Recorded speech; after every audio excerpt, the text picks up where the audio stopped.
आज देशाचे पंतप्रधान माननीय नरेंद्रजी मोदी यांच्या माध्यमातून ही जागतिक योग दिनाची संकल्पना जगभरामध्ये राबवली गेली। हे 11वे वर्ष आहे आणि गेल्या 11 वर्षांमध्ये योग हे महत्त्व हे सगळ्यांना माहीत होतं, पण त्याचं जगभरामध्ये मान्य किंवा जगमान्य करणं हे काम पंतप्रधान मोदीजींनी करून दाखवलं।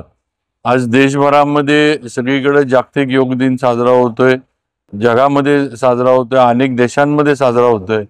आज आपल्या इथं सुद्धा त्या निमित्तानं सातारामध्ये छत्रपती शाहू स्टेडियम मध्ये जिल्हा प्रशासन मान्य कलेक्टर साहेब पाटील साहेब यांच्या मार्गदर्शनाखाली आज अतिशय चांगलं योगाचं जे आहे ते शिबिर या ठिकाणी विविध संस्था जे आहेत आणि सर्व इथं आलेले प्रशिक्षणार्थी त्याचबरोबर सर्व अकॅडमीची पण मुलं सगळ्यांच्या उपस्थितीत झाला।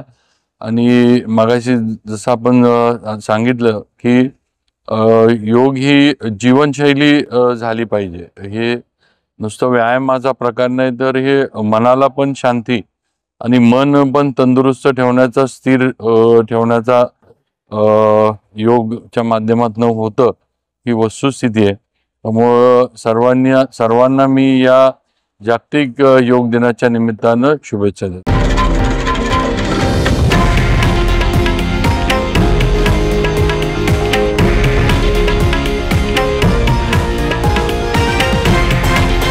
हे आहे देशातील नंबर 1 न्यूज नेटवर्क आणि आपण पाहत आहात TV9 मराठी, एकमेव।